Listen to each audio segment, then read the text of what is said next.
Mapagpalang umaga po sa inyong lahat mga kapatid. Purihin at pasalamatan natin ng Panginoon sa isang mabiyayang umaga na Kanyang ipinagkaloob sa atin. At sa umagang ito ay ating muling sisimulan ang ating pagbubulay-bulay ng Kanyang mga banal na salita upang tayo ay makalakad sa isang mapayapang pamumuhay sa pamamagitan pumuli ng ating online morning devotion, ang Grab Food for the Soul, our daily dose for the nourishment of our soul. Ipagpapatuloy po natin ang ating tinatalakay mula sa mga aralin. Kumbaga tayo po ay nagre-refresh course dito po sa ating Yemilip Discipleship Journey. At sa umagang ito, ang ating pamagat, ang ating pagbubulay-bulayan, I Am Yours, Part 1. At ang bahagi ng talata na ating babasahin sa Isaias, Kabanatang 6, talatang 1 hanggang 8, ngunit ating basahin na lamang muna ang talataang 5 hanggang 8. At ganito ang sinasabi ng salita ng ating Panginoon Diyos. Sinabi ko, kawawa ako sapagkat ako ay isang makasalanan at mula sa isang lahing makasalanan. Mapapahamak ako sapagkat nakita ko ang hari. Si Yahweh ayan sa pagkatapos may isang siraping mibaga altar at lumipad patungo sa akin. Idinampi niya ang baga sa aking mga labi at sinabi, ngayon ay dampi na ito sa iyong mga labi. Pinatawad ka na at nilinis na ang iyong mga kasalanan. At narinig ako ang inyong isugo. Salamat at purihin natin ang Panginoon sa ating pagbasa at pagkarinig ng kanyang mga banal na salita. May mga pagkakataon o tila baga madalas ay naririnig natin ang mga ganitong kataga. Ikaw na lang, wag na ako. Ito ang mga katagang madalas natin naririnig kapag mayroong ipinapagawa o iniuutos, lalo na kung ang iuutos ay tila baga mahirap o ayaw nating gawin. Ganyan po minsan ang mga nagiging reaksyon. Ano po? Ikaw na lang, wag na ako. Sa halip na gawin ay pinapasa na lang sa ibang tao ang responsibility and accountability. Pagdating sa larangan ng pagiging disipulo ng ating Panginoon Diyos, kailan ba natin nasabi sa Panginoon Diyos, Lord, I am yours, equip me and send me for your glory. Itilaga na ba natin ng buong buo ang ating buhay at paglingkod sa ating Panginoon Diyos? O sinasabi natin, siya na lang, ikaw na lang, huwag na ako? Tandaan po natin, ang sinumang nagsuko ng buhay sa ating Panginoon Diyos at patuloy na lumalago ang buhay espiritual ay nakapaglilingkod ayon sa paraan at perspektibo ng ating Panginoon. Inilarawan po ng Isaias mula sa chapter 1 to 5 kung paano tinanggihan ng bayan ng Diyos ang kanilang banal na Panginoon. Kalulungkot, di po ba? Pababasa po natin yan sa chapter 1 verse 4 and 5 to 24. Sa Isaiah chapter 6 naman ay sinabi ng propeta ang tungkol sa kanyang harapang pakikipagtagpo ng banal na Diyos.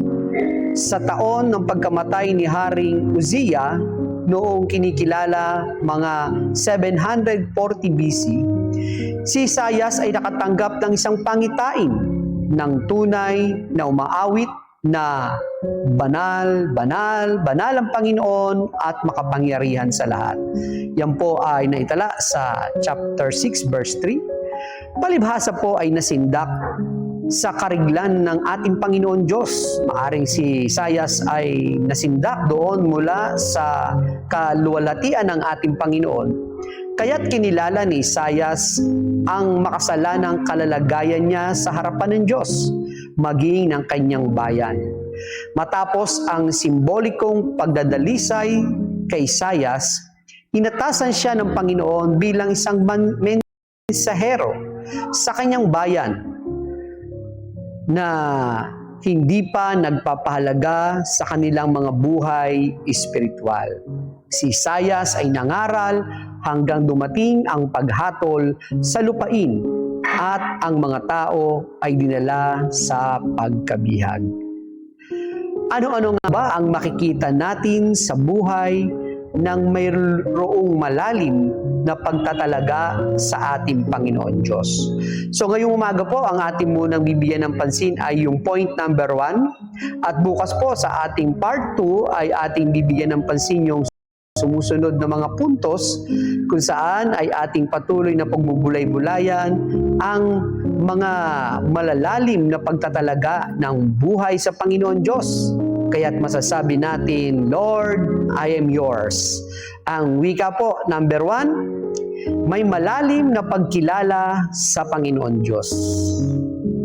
Ayon po sa Isaiah 6:3-4, sinasabi nila sa isa't isa ang ganito, Banal, banal, banal si Yahweh na makapangyarihan sa lahat. Ang buong daigdig ay puspos ng kanyang kaluwalhatian. Sa lakas ng kanilang tinig ay nayanig ang mga pundasyon ng templo at sa loob nito ay napuno ng usok. Ang mga serapin ay nagpahayag ng kanilang lubos sa pagkilala sa Panginoon Diyos at ng kanilang pagbibigay ng karangalan sa Kanya sa pagsambit ng banal, banal, banal si Yahweh na makapangyarihan sa lahat. Ang buong daigdig ay puspos ng Kanyang kaluwalhatian. Ang wika nga po mga kapatid, madaling sabihin na marami tayong alam tungkol sa Diyos. Madali ring sabihin na mataas ang ating pagkilala o acknowledgement sa ating Panginoon Diyos. Subalit ang tanong sa ating mga sarili, na tayo nagsasabi na kilala natin ang Panginoon Diyos at marami tayong alam na paparangal sa Panginoon dahil sa ating mga karanasan. Subalit ang tanong, gaano natin siya kakilala kung ang mga karanasan natin at ang ating mga ministeryong ginagampanan ang ating mga pagbabatayan? Ano ang malalim na pakahulugan natin sa kabanalan, kapangyarihan, kaluwalhatian ng Panginoon Diyos? Kung ang ating personal encounter at experiential relationship sa Kanya ang ating mga titingnan. Kung ibabase po sa ating mga karanasan sa Panginoon Diyos, paano natin masasabi yung kalaliman ng ating pagpapakahulugan mula doon sa kabanalan, kapangyarihan at kaluwalhatian ng Panginoon? Ayon po sa ilang mga dictionary, katulad ng isa sa mga kukunan natin ay yung Vine's Complete Expository Dictionary from Old and New Testament, na nagwika clearly and empathetically teaches that God is holy. He is the Holy One of Israel, the Holy God. Ayon po yan sa Isaiah 5:16. Ngunit si Yahweh na makapangyarihan sa lahat, pupurihin siya sa hatol niyang matapat at sa pagpapakita ng katwiran, makikilala ang Diyos ay banal. And the Holy One. Ayon po sa Isaiah 40:21, kanino ninyo iahambing ang banal na Diyos? Meron ba siyang katulad? His name is holy. Ang wika nga po, upang magkaroon tayo ng malalim na pagtatalaga ng buhay sa Panginoon Diyos, kumusta ang ating mga sarili? Meron nga po ba tayong malalim na pagkakakilala sa ating Panginoon Diyos? Ang ating Diyos na banal ay makapangyarihan at puno ng kaluwalhatian. Lubos nating kinikilala ang holiness, power, and glory of God, magiging at matatag ang pagtatalaga natin ng ating buhay at paglilingkod sa Kanya. Ayon po kay J. Packer, na meron siyang isang na quotation na nais nating idagdag sa ating pagmumulay-bulay. There is a difference between knowing God and knowing about God.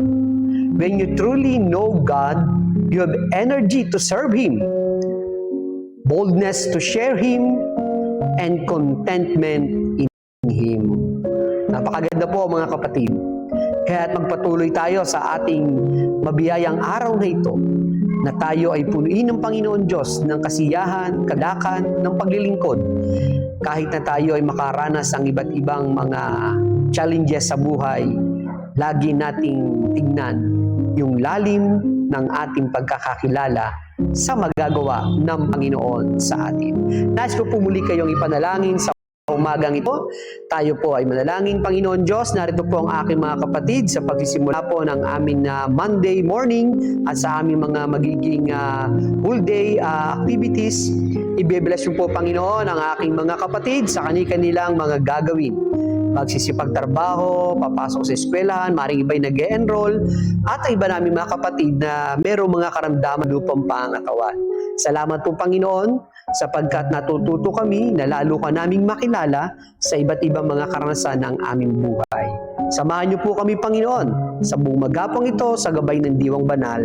Sa pangalan po ng iyong bugtong na anak na aming Panginoong Hesus. Amen. Papuri at pasalamat po sa ating Panginoon at salamat po sa inyong pagsama sa akin. Muli po mga kapatid, a friendly reminder for all of us, be Christ-like in your workplace today. Umayo po tayo at maglingkod.